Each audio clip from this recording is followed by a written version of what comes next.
পেঁয়াজ রসুন ছাড়া শুধুমাত্র ফোড়নের সুগন্ধেই মাছের ঝোল হয়ে উঠবে অসাধারণ। হ্যাঁ বন্ধুরা, আজ বানিয়েছি ঝিঙে আর আলু দিয়ে মাছের ঝোলের রেসিপি। এটা কিন্তু এই এখন বর্ষার মরশুম, বর্ষা কখনো গরম, এই ওয়েদারে কিন্তু অনেকেরই পেটটা খারাপ হয়। পেটটা ঠান্ডা রাখার জন্য কিন্তু এই মাছের ঝোলটা কিন্তু ভীষণ উপকারী। যেহেতু ঝিঙে দিয়ে করছি আর যে ফোড়ন দিয়ে তৈরি করছি, তাতে কিন্তু এই মাছের ঝোলটা খুবই পেটের জন্য ভালো হবে। তোমরা দেখতে থাকো তাহলে। এখানে আমি নিয়ে নিয়েছি বড় কাটা রুই মাছ আর কি, তার পেটির ভাগটাই বেশিটা নেওয়া হয়েছে। তো এই নুন হলুদ আর সর্ষের তেল মাখিয়ে নিচ্ছি মাছটাকে। প্রথমে রুই মাছের মধ্যে নুন হলুদ আর সর্ষের তেল মাখিয়ে রেখে দেবো কিছুক্ষণের জন্য। বন্ধুরা, তোমরা যারা আমার রেসিপি দেখতে শুরু করেছো, তোমাদের কাছে অনুরোধ রইল তোমরা কিন্তু প্লিজ একটা লাইক করে দিও। আর তোমাদের রেসিপি দেখে যদি ভালো লাগে তাহলে তোমরা অবশ্যই কমেন্ট করো। আর নতুন বন্ধুরা, তোমরা যদি দেখা শুরু করে থাকো রেসিপি, তাহলে কিন্তু অবশ্যই সাবস্ক্রাইব করে বেল বাটন অন করে রাখবে। তাহলে কিন্তু নতুন নতুন রেসিপি আমি যখন দেব, তোমাদের কিন্তু চট করেই তোমরা দেখে নিতে পারবে, তোমাদের ফোনে চলে যাবে নোটিফিকেশান। মাছটাকে আমি মাখিয়ে রেখে দেখো এখানে ঝিঙে আর আলু লম্বা লম্বা করে কেটে নিয়েছি। ঝিঙেটা তো যেহেতু নরম জিনিস, তাড়াতাড়ি গলে যায়, তাই একটু বড় বড় করে আর লম্বা লম্বা করে কেটেছি। একটু গায়ে খোসাটা রেখে নিয়েছি আর লম্বা লম্বা করে আলুও কেটে নিয়েছি। এবার কড়াইতে তেল খুব ভালো করে গরম করে নিয়েছি। তেলটাকে খুব ভালো করে দেখতে পাচ্ছ খুব ধোয়া উঠে গেলে এই সময় কিন্তু মাছগুলোকে ভাজার জন্য ছাড়তে হবে, তাহলে কি মাছগুলো কড়াইয়ের মধ্যে লেগে যাবে না। কড়াইতে কোনো রকম হলুদ বা নুন দেওয়ার কোনো প্রয়োজন নেই। এরকম একটুখানি বেশি গরম করে নিলে পরেই কিন্তু আর মাছ কড়াইতে লেগে যাবে না। তো যাই হোক, মাছগুলোকে আমি উল্টে পাল্টে একটু কড়া করেই লাল লাল করে মাছগুলো ভেজে নেব। আমি দুবারে মাছগুলোকে ভেজে নিচ্ছি, খুব কড়া করে ভেজে নিয়েছি। দেখো বন্ধুরা, যেহেতু মাছের ঝোল তৈরি করব, আর এই মাছের ঝোলটা না এই মরশুমে খাওয়া কিন্তু পেটের জন্য খুবই উপকারী। একদম পেঁয়াজ রসুন ছাড়া তৈরি করেছি, আর কিন্তু গরম ভাতে এটা কিন্তু খেতে অসাধারণ লাগবে। এই মাছের ঝোলটা ঝিঙে দিয়ে তৈরি করেছি। ঝিঙেটা তো জানো আমাদের পেটের পক্ষে কত ভালো। আমরা তো ঝিঙে দিয়ে পেঁপে দিয়ে শুক্তো করে বানিয়ে খাই। আর যে ফোড়নটা দিয়ে আমি দেব মাছের ঝোলে, সেই ফোড়নের জন্যও কিন্তু আমাদের পেটের অনেক উপকারে লাগবে।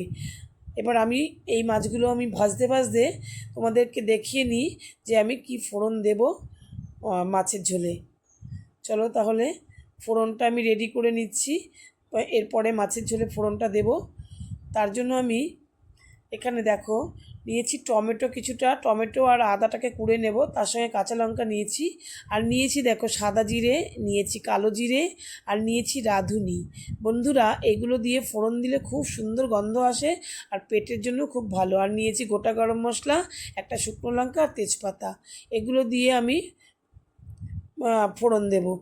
আর তার আগে আমি আলুটা আর ঝিঙেটা একটু ভেজে নেব, একটু লাল লাল করে আলুটা ঝিঙেটা ভেজে নেব। আলুটাকে, যেহেতু আলুটা শক্ত, তাই আমি আলুটা প্রথমে ভেজে নিচ্ছি।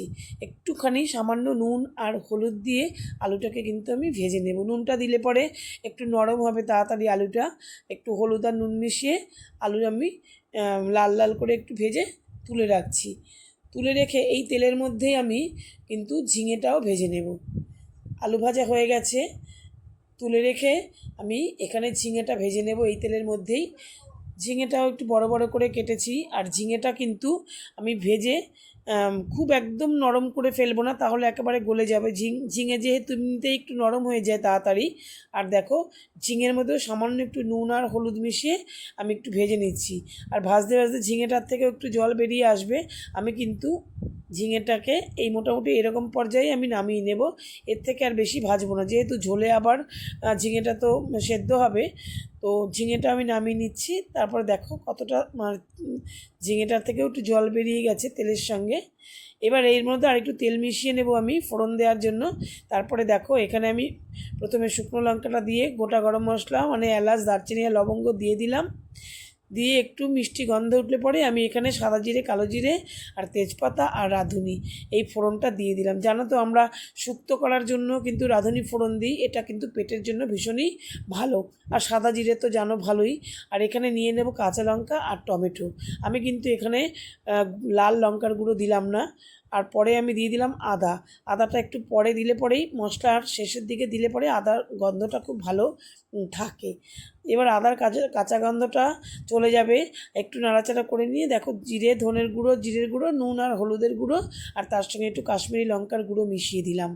একটু জল দিয়ে খুব ভালো করে মশলাটাকে কিন্তু কষিয়ে নেব। একদম দেখো মশলা কষানোর উপরে কিন্তু মাছের ঝোল মানে স্বাদ নির্ভর করে। একদম ভালো করে কষিয়ে নিচ্ছি, দেখো কড়াই থেকে একদম ছেড়ে আসছে, তেলটাও বেরিয়ে এসছে আর একদম কড়াইটা কিন্তু কড়াই থেকে ছেড়ে এসছে মশলাটা। এই অবস্থায় কিন্তু আমি ভাজা আলুটাও দিয়ে মশলার সঙ্গে আর একটু নাড়াচাড়া করে নেব, কেননা আলুটা যেহেতু শক্ত তাই একটু আলুটা আগে দিয়ে তারপরে দেখো গরম জল আমি মেশালাম। বন্ধুরা, গরম জলটা মাছের ঝোলে মেশালে পরে তাহলে কিন্তু স্বাদটা কিন্তু খুব ভালো হয়। গরম জলটা মেশানোর পরে আমি একটু ফুটে উঠলে আমি দিয়ে দেব ভাজা ঝিঙেগুলো। ঝিঙেটা তো নরম তাই একটু পরে ঝিঙেটা দিলাম, দিয়ে একটু ঢেকে রাখবো, তাহলে কিন্তু এটা আরেকটু সেদ্ধ হয়ে যায় ভালো করে। তারপরে আমি ঢাকনা তুলে আমি মাছগুলোকে ঝোলের মধ্যে দিয়ে দেব। যেহেতু আমার পেটির মাছগুলোই বেশি, তাই অনেকক্ষণ ধরে মাছের ঝোলটা কিন্তু ফোটানোর প্রয়োজন হবে না। তো মাছগুলোকে আমি মাছের ঝোল দিয়ে মিনিট 5 মতন আমি ফুটিয়ে আমি নামিয়ে নিয়েছি। সকলকে ধন্যবাদ রেসিপি দেখার জন্য।